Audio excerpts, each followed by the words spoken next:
Yeah, this is toward the question. I watched a podcast and they were discussing women and women's maturity rate and level and how fast women would mature versus men and what's the cause for it. They were suggesting, some people suggested it's because women have bodies sooner, that men approach them more and that matures them more. The world is their oyster and the world's laid out for them because of their beauty, so that forces them into maturity faster, whether that's just general maturity or maturity as it pertains to dating and the social maturity. Nobody really is talking about God and God's design. I'm not a Bible person by no means. I don't, subscribe to any religion or any of that. There's some truth in all the information on earth. There's some truth in things. So I don't, dispel the Bible or any book. But my source doesn't come from the Bible. It just comes from life and paying attention and watching nature specifically. So when you want to see how God does something, you just look at nature and see in nature you see God's purpose for a thing. So you figure like the maturity level of a human baby or the development level of a human baby versus, let's say, a giraffe. So a human baby comes out totally helpless. I mean, the human baby can't do anything for itself. Just cry, and it can automatically breastfeed though. So God did program the baby with the ancestral memory or the instinct to suck the nipple. So that's one thing the baby can do for itself without having to be really taught how to do it. Just innately, a baby can breastfeed or a baby can, feed. A giraffe drops to the ground from maybe 6 feet from the mom's womb, the adult giraffe mother's womb, lands to the ground. Another thing is the giraffe is standing while giving birth. God did that. There's a debate whether humans should stand or be laying when giving birth.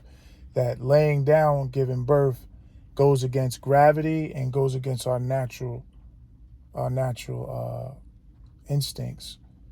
When you look at the movie Boomerang and you see Grace Jones shitting out the perfume, you notice she's stomping and she's standing, and there was some symbolic things in there, I believe, as far as the origins of how humans initially gave birth.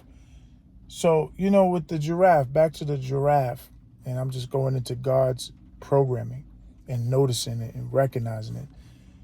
The giraffe, just like most mammals that are, that got some size to them, that are prey, they're born and they're immediately able to run. So you ask, like, well, why would God do that? Well, I think it is apparent that in the environment that an animal that is low on the food chain is born into, running is a survival mechanism. Its ability to run is a life or death mechanism. If it can't run and hide, just imagine that. Just imagine, really think about the level of God's hand on that situation, that this animal has no knowledge of anything, and it was born with knowledge of what to do innately. It knows to run, hide behind its mother, be alert. It's amazing that they picked that up right out of the womb. Another assessment is human babies are born swimmers. Mm. I know a lot of people who have underwater births, and that baby's born, and that baby has swimming in its DNA. Human babies have swimming. We were all born swimmers. So when a person says they don't know how to swim, it had to be kind of like erased or wiped out, or it kind of receded in you because you didn't exercise your natural attributes. And so now it's kind of a long winding road really to get to where I'm going, which is the woman's maturity and the man's maturity, the boy and the girl maturity level and development level. Girls develop sooner than boys biologically. Um, this is also by design. Obviously, I say it is obvious because I see God's hand in it. I look at what God's doing. We didn't make girls human. Well, let me take that back. We are now putting a hand in the girl's development with the genetically modified organisms. We're putting things in our foods. Well, they're putting things, the FDA are putting agents in the foods that are accelerating both the male and female's biological development. So when you're seeing a lot of younger girls, they're developing breasts and hips and woman attributes, physical woman attributes, a lot sooner than maybe when we were children, you know.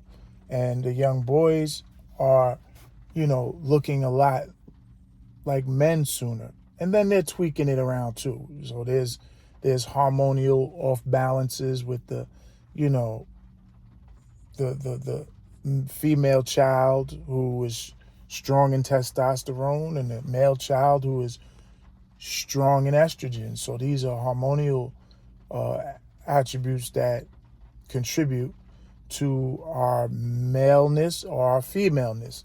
I don't even think those are words, but you know what I mean. The things that make us a boy are testosterone, hormonal testosterone things.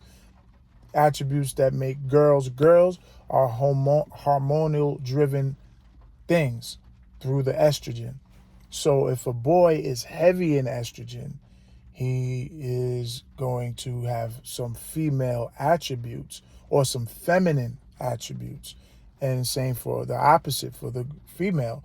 If she's heavy in testosterone, she will have stronger masculine traits physically. Maybe she's playing basketball. Maybe she's more tomboyish. We all know tomboys growing up. And we all know young boys who play double dutch and have a natural knack for these female traits. They're probably braiding hair and doing things with Barbie dolls. That's hormonal. That's hormonal. That's not, they're saying it's a psychological thing. This is the science, is that hormones control your psychology. So it is psychology, but it's driven by hormones. This is why in school they taught us, you're going to hit puberty. And when you do, you're going to start to look at girls a different way. That's a psychological thing, but it's driven by the hormone. So the hormone, now I will say this. I liked girls pretty early, but nothing compared to when the puberty stage hit. Now it's like this drive. I got to get with this girl. I'm going to, mate with her. I want to, this urge. And then same thing for the female. She has the urges as well, but I believe society suppresses her from acting on those. Girls are frowned upon to be sexually aggressive. At young ages, girls are taught to suppress their sexual desires, and they kind of get shamed for it, where men are considered more manly, or they get points as young men that, I get access to all the girls, so it's social engineering, I believe, with that. And then there's also some divine some divine things behind the differences. God made us as men to be fruitful and to plant seeds. We are the seeds. The man is the seed. The woman is the soil. This is why they call the woman the earth, is the seed goes in the soil, and the soil, if it's fertile, that's why they use this word fertilization and the fertile. If you're sterile, or fertile, like the woman's fertile ovulation creates her height of fertility. Is a science to that. It's a biological thing and a psychological thing. So understand that hormones are tied to your psychology. How you feel inside is based on what hormones are doing. So if young boys are heavy with estrogen, they will psychologically be more feminine. Young boys, if you look at the NFL players, the young NFL players, I believe they're heavy in testosterone.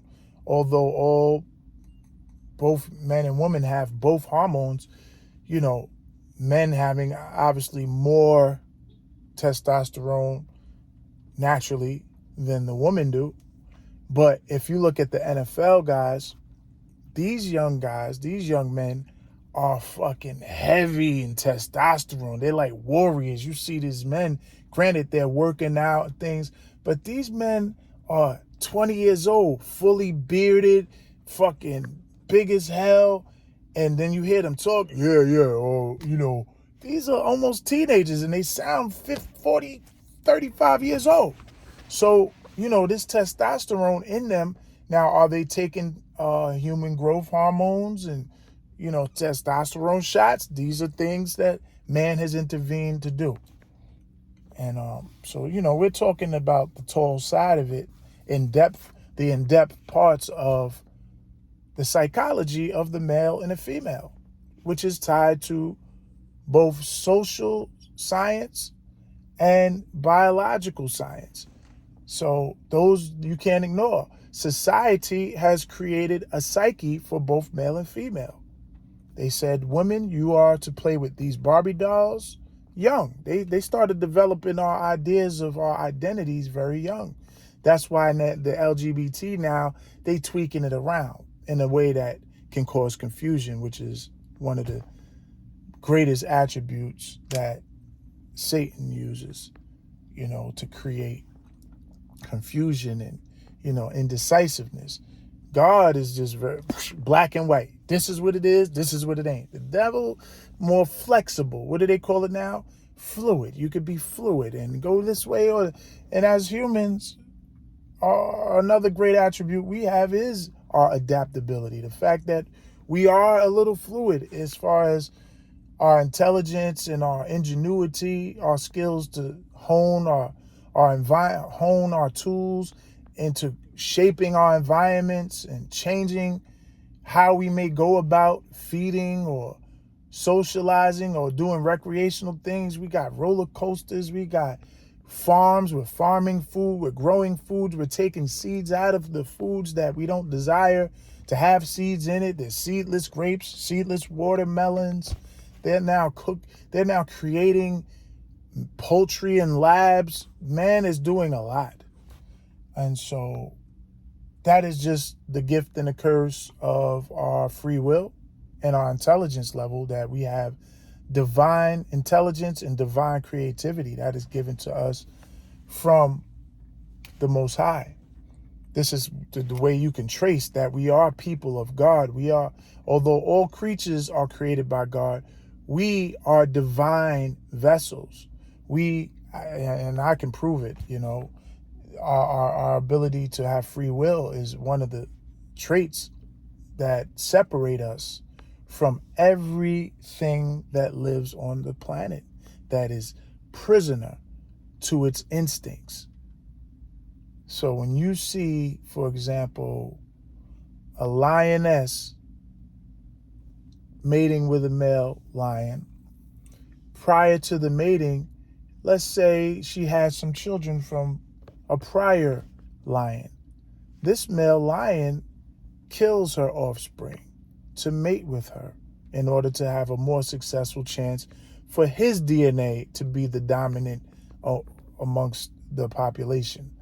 So you would think in our frame of thought, that's a deal breaker. You meet a guy and, you introduce your children to this guy and he's like, we are articulate, we explain, hey, I don't want no other man's child around.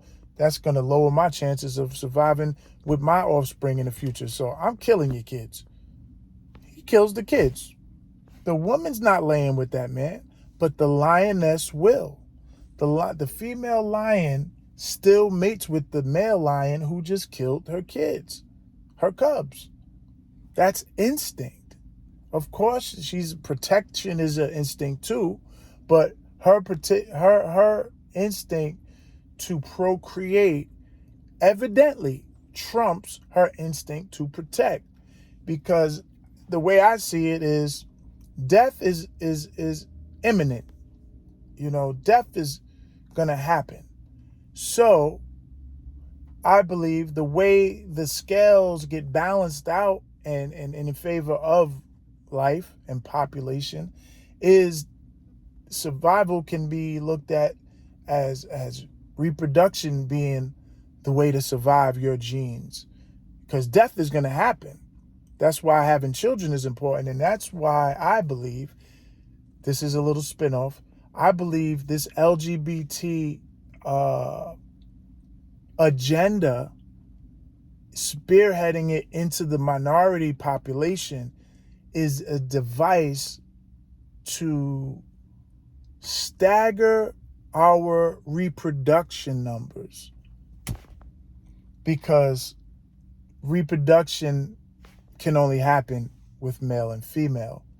Now, there are stories that I'm hearing where they're trying to give men uteruses. They have already given men vaginas. This is where man's intelligence and free will always is at war with what God's design is, God's intention. So because we have this gift, God cannot, well, it doesn't seem God intervenes with that at all times. Some people say, with Sodom and Gomorrah, God intervened with the asteroid that killed the dinosaurs. That's God intervening. That's, to me, there's no way I could co-sign that as a fact, but that is the hearsay. That is folklore, or whatever. So, these things are man-made, a lot of these things. So I follow God's design. This is why I don't respect the LGBT part where they're doing gender assignments or reassigning genders. It is what it is with my understanding of what God is creating.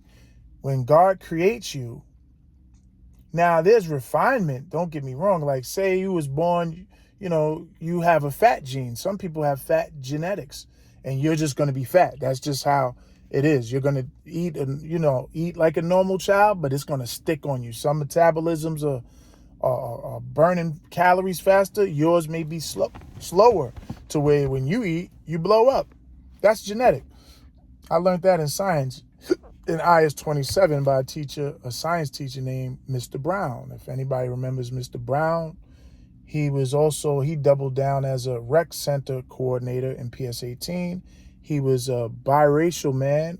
I found out he appeared to be white, but if you look deeper, like if you learn to look deeper into his complexion, made him appear white. But I looked at his features. He had the black nose and his hair was a little curly, woolly to the woolly non-ether style. So Mr. Brown was essentially mixed. Some people automatically claim he's black. We live in a white supremacist world where you get one drop of black, you're black, and they shun you. So I'm even off of that. What percentage of black and white and one drop we're all mixed up and mixed with multiple different genetic combinations. it's important to find out what those are, because some traits like sickle cell trait can come with being from Africa. If you got African DNA strong in you, you may be subject to that. Some like they say prostate, not only prostate, but colon cancer is like something that's tied to African Americans. But I believe it's diet. But that's for scientists to figure out. I'm a scientist in a sense, but not in the sense that I do experiments. I wait until the science community does the experiments, and I listen to what they're doing. But I respect the hell out of science because it explains things, and so I believe, to say all that, I'm saying it to break it down back to the female. The female's maturity level is designed by God because the woman is the nurturer of the population of humans. When a child is born, granted, we are the seed bearer. We carry the seed. Gentlemen, no doubt, without a doubt. This is not a battle. This is where mankind fuck up with this battling and tug of war with the women on who's the top one. It can't work without either or, which contradicts the Adam and Eve story. Science, I'm on the side of science, but I do leave room for what is above my comprehension. But biologically, I don't believe you can have children without having had two people here already. So who were Adam and Eve's parents? And that would suggest that what is always was, which is something that we're not taught. We're taught this evolution thing, which is not a proven fact. It's not proven. No. There's no proof that Darwinism is a fact. So, off of that, back to the woman's maturity. If the woman is not mature, the baby dies. Think about it that way. If the woman is not biologically mature, and this might ruin your perceptions of society a little, because we're in America, and me included, as far as the psychology that suggests we are not to mate with women that are of a certain age. And when I say women, I use the term very loosely because society indicates that you can't be a 12-year-old woman. Well, what is a woman? A woman would be an adult female. What constitutes being an adult? In divine terms or in man-made society's terms? This is what the battle is. For me, this is where the homework is for me. So y'all can go ahead, and vote and go with the FDA, whatever they fucking tell you, you fucking listen like you always been doing. Be obedient if that's what you are. What the Bible says. I've talked to people, and on a real, I'm not against the Bible, the Torah, the Quran. I'm not against information of any kind. But I've talked to people, and I question certain things in the Bible, and I'm trying to have an intellectual conversation about a thing, and their rationale for the thing being a fact or not is simply that it is in the Bible. I'm like, well, how do you know that? It's in the Bible. It's in the Torah. It says. I get pissed off with that, really, because that's not enough for me to believe anything what a nigga say, what people say. These books are written by people, ancient people, medieval people. That time, that's when all of this stuff got written. So if man wrote it, it's always to be questioned. God knows. So, that's what I do. The work is to figure out what parts of our psychology are designed by man and by God. What parts of what we see and what we do and how we behave and how we perceive is our own, and how much has been implemented in our brain and for us to be instructed to see that way. Like, for example, I don't wear pink. Why not? Because since I could remember, in the incubator room when you're born, the girls got the pink hats on, the little toboggans, and the boys have the blue. So it's part of the programming. And so with that goes assignments. Women will be cooks and sewers and things like that, hair braiders and cleaners and detailed patients things. Men, you're going to be warriors and efficient hunters and efficient defenders and protectors. You'll be developed for protection, strength, muscles. This is what the man's attribute is. You got the muscles to protect the village. That's it. So, just think about that. The woman's, I know that's deep.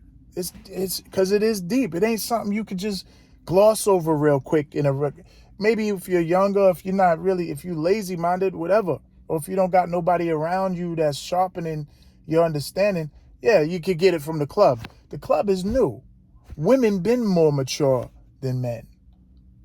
And that's a design for survival by God. The mother needs to be more mature because she is the first caretaker for the human population.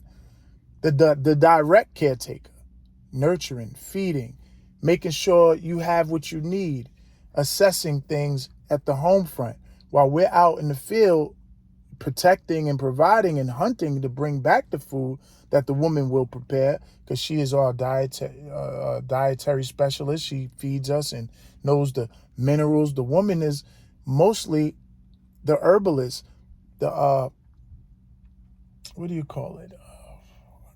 What was Dr. Sebi? What's this word? I'm gonna think about that and get back to it.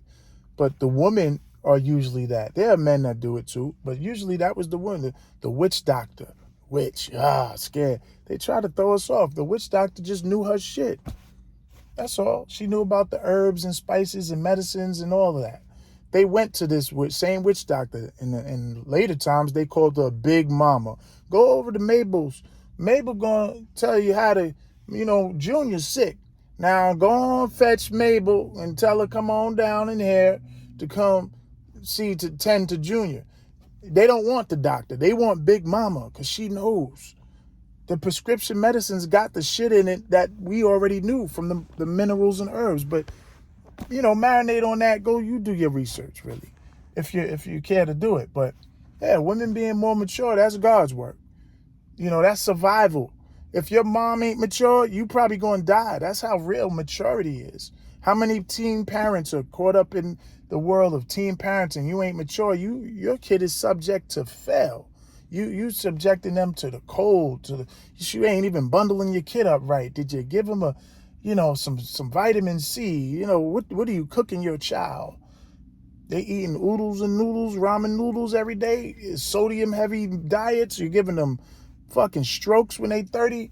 The mother is a key component to the survival of the population. Men as well, but the woman is hands-on, direct, touching the child, the human child. So, this is God's plan. This is God's work. And you got to get into that. Look around. You ain't got to read around. Look around. Just look.